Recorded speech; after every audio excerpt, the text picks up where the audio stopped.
பாட்டும் நானே பாவம் நானே பாடலாகட்டும், அதுல கண்ணுல அவர் குடுக்குற எக்ஸ்பிரஷன்ஸ் ஓ! ஆகட்டும். அதுவும் மாஸ்க்ல கெட்டு போச்சு. முதல்ல எடுத்த பாட்டே இல்ல அது. முதல் ஓ! தடவ எடுத்தாங்க பாருங்க, இல்ல அது மாஸ்க்ல அவுட் ஆயிடுச்சு. அந்த வாத்தியம் வாசிப்பாரு பாருங்க, மிருதங்கம். அதுல ஏதோ ஒரு மிஸ் ஆயிடுச்சு. அது 5 ஃப்ரேமா பிரிச்சு எடுக்கணும் தம்பி. இப்ப வேற. ஆ. அப்ப ரொம்ப கஷ்டம். அதுல 1 மிஸ் ஆனோனே மொத்தமும் போயிடுச்சு.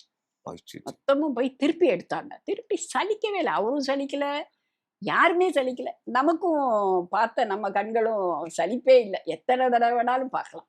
எவ்ளோ நான் சொன்ன மாரி கடற்கரையில அவர் நடந்து வரும்போது அவ்ளோ யூல் கம்பீரமா நடை பிரைனரோட எப்படி நடன்னு இருக்கும்? அப்பா ஐயோ! சொன்னாங்க. யூல் பிரைனர் ஒரு படத்துல நடப்பாரு. அந்த நட வேணும் எனக்குன்னு கேட்டு நடந்தாரு. யூல் ஓ! பிரைனரோட. அவர் அவ்ளோ அழகான நட அவருது. இங்கிலீஷ் படம் பார்ப்பாங்க, ஹிந்தி பார்ப்பாங்க, பாடிட்டே இருப்பாங்க. அப்பா ரொம்ப பாட்டு பாடுவாங்க. சங்கீதத்துல ரொம்ப ஈடுபாடு. அதெல்லாம் இருந்தா தான் மொத்தமும் இப்ப எல்லா இன்கிரீடியன்ட்ஸும் இருந்தா பதார்த்தம் நல்லா நல்லாயிடும் வரும் இல்லையா? உண்ம. அது மாதிரி நெனைக்கிறேன் இது. எல்லாம் தெரிஞ்சா தான் நமக்கு ரிசல்ட்டும் நல்லா வரும். ஆனா அந்த படத்துல நக்கீரரா நடிச்சிருப்பாங்க அப்பா. அது யாருடைய முடிவு அது? நடிகர் திலகம் தான்.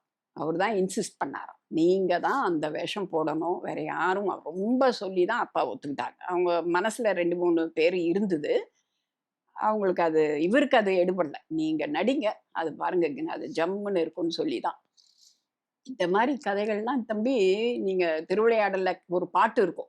லாஸ்ட்டா நம்ம பாலமுரளி ஐயா பாடியிருப்பாரு. அந்த பாட்டு "ஒரு நாள் ஒரு நாள் போதுமான்னு." போதுமா? அது மாதிரி உங்களோட கேள்விக்கு "ஒரு நாள் போதுமான்னு" நான் திருப்பி உங்கள கேட்கணும்.